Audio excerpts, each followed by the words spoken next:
المهم قوي ان تكون الطبيبه خريجه كليه الطب اللي بتجري دايما عمليات طب او بتجري بشري. طب بشري عشان طبعا طب بشري. هو في ممكن يخش المجال بعيد عن طب البشري فندم؟ كتير. زي طب ايه، بيطري مثلا؟ ممكن يبقوا يعني دلوقتي في ناس ممكن يبقى صيدلي ويحقن، ممكن يبقى طبيب اسنان، ممكن يبقى، بس طبيب الاسنان بيبقى دارس برضو. هي الفكره هقول لحضرتك في ايه، او ممكن يبقى طب طبيعي، علاج طبيعي. ده يجاز؟ ممكن يبقى بمجاز ولا ده بقى تعدى الاجازه؟ لا، هو ده بيبقى شويه متعدي. ليه؟ هقول لحضرتك. في حاجه في الحقن، البوتوكس والفيلر تحديدا، اسمها انه لازم اكون دارسه تشريح الجسم البشري. تمام. ده اساسي. التشريح ده يعني ايه؟ يعني مكان العضلات، مكان الاوعيه الدمويه، مكان الاعصاب، مكان الشعيرات الدمويه الصغيره، البوينتس اللي المفروض يتحقن فيها وبحقن فيها تحت انهي عمق، كل ده تبع التشريح. الغلطه فوره. الغلطه فوره، صدقني كتير جدا بتبقى الغلطه فوره، وكتير جدا ناس ربنا بيسترها معاها بعد غلطه واثنين وثلاثه وتغلط الرابعه برضه. بس الضمير هنا خلاص انتهى. يعني هو عارف انه لازم ياخد دوره تدريبيه صح، او مش دوره تدريبيه، لازم ياخد دراسه معتمده. طب معنى كده ان احنا نقول لكليات الطب عفوا يعني دلوقتي اللي هيغير مسار صيدله او طب بيطري او طب مثلا يعني او طب اسنان، بيبقى دارس تشريح الفك يعني شويه عنده خبره برضو عن طب مين اللي تقول دي؟ وزاره يعني الوزاره؟ لا ما اعرفش. ولا اللي يقول دي النقابه تقول والله انا ممكن مين نغير؟ وامتى نقول ان في رخصه ممارسه؟ يعني هل انا ممكن اخد رخصه ممارسه وانا مثلا بيطري؟ ضمير الشخص يا فندم، ضمير الدكتور. هو ده اللي يقول. الضمير بتاع الدكتور. انت حضرتك هتحقن بوتوكس مثلا، طيب اسم العضله اللي حضرتك هتحقنها ايه؟ تمام. فين البروسيلس، فين الفرونتاليس، فين يعني علشان ياخد الرخصه ممارسه المهنه لابد انه تعمل له اختبار واسئله واجابات عليه عشان اعرف هو وصل لغايه فين، ومن ضمنها برضك ايه اخر مستجدات الجانب العلمي بالظبط. فين انت حضرت كام مثلا؟ يعني بعض الحالات بيبقى مطلوب فيها المؤتمرات العلميه عشان يبقى حاصل على الجديد. مش هنقول بقى انت قريت ايه، انت خدت دوره ايه، لكن حتى على الاقل المؤتمر الطبي لما يبقى موجود فيه مهم قوي قوي انه يستفاد. مستمر في المجال ده حضرتك، كل يوم في معلومه جديده. تمام. كل يوم في منتج جديد بينزل.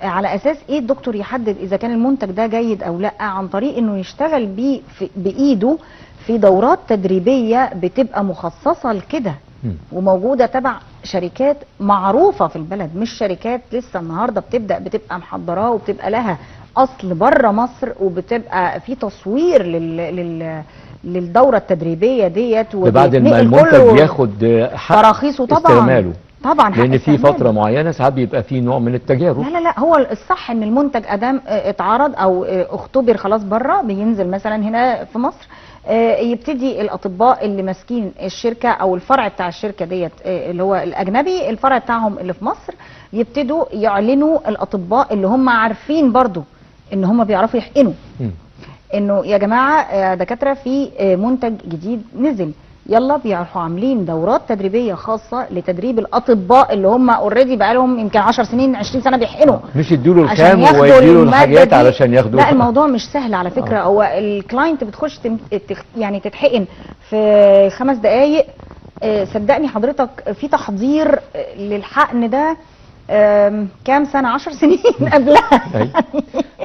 يعني لو هي اتحقنت حقنه بسيطه، الدكتور ده حضر الحقن ده في دورات كتير ومشاوير وشهادات، لازم بتطلع له شهاده ان هو حضر هذه الدوره التدريبيه للمنتج الجديد اللي نزل المرخص اللي تبع شركه كذا الاجنبيه. الكلاينت من حقه انه يعرف الحاجات دي يا دكتوره؟ المفروض ان اي دكتور اخذ الدورات دي بيكون معلقها في عيادته، فالكلاينت لو ركز في العياده هيلاقي ان يعني من ضروريات ذهابنا لطبيب التجميل ان احنا نبص على الحاجات زي دي. هو ما ينفعش حد يحقن الحاجات دي حضرتك غير لما يكون طبيب ويكون حقنها يعني كتير من المرات. الخبره برضو عامل مهم، بس اولا واخيرا لازم يكون طبيب عشان يبقى فيه جانب الحذر، عنصر السلامه. عنصر السلامه، لانه هو عارف هو بيحقن فين، جرعه قد ايه، بيحقن انهي سن، داخل بالحقنه فين، حصلت مشكله ما احنا بشر، حصلت مشكله هو بيبقى عارف هيحلها ازاي. صح. يعني معايا حضرتك في ساعات بيدي رياكشن كده مثلا، حاجه خدها غلط زياده او ممكن تطلع الجلد حصل فيه شويه حساسيه، ابسط شيء اتحسست من المنتج ده. لازم يبقى عارف على طول يلحق بايه الدواء اللي هياخده علشان يشيل على طول. ومش لازم يكون الدواء ده فاسد، لكن ممكن يكون فعلا انه هي المفروض تعمل لها اختبار قبل ما تاخد الدواء. افضل الحقن على مستوى العالم ممكن الناس تجيلها منها حساسيه. طب ليه في التجميل ما بنعملش كده؟ بنعمل اختبار قبليها يا دكتوره؟ احيانا بنعمل اختبار لما بتكون هي اول مره جت.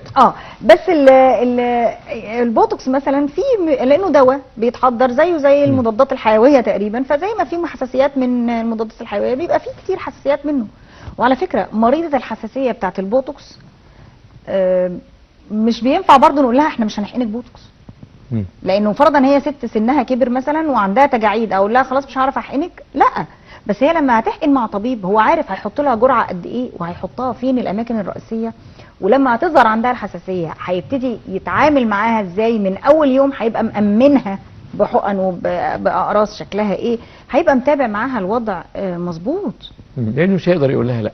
لا، مش كل الستات هيتقال لهم لا في البوتوكس.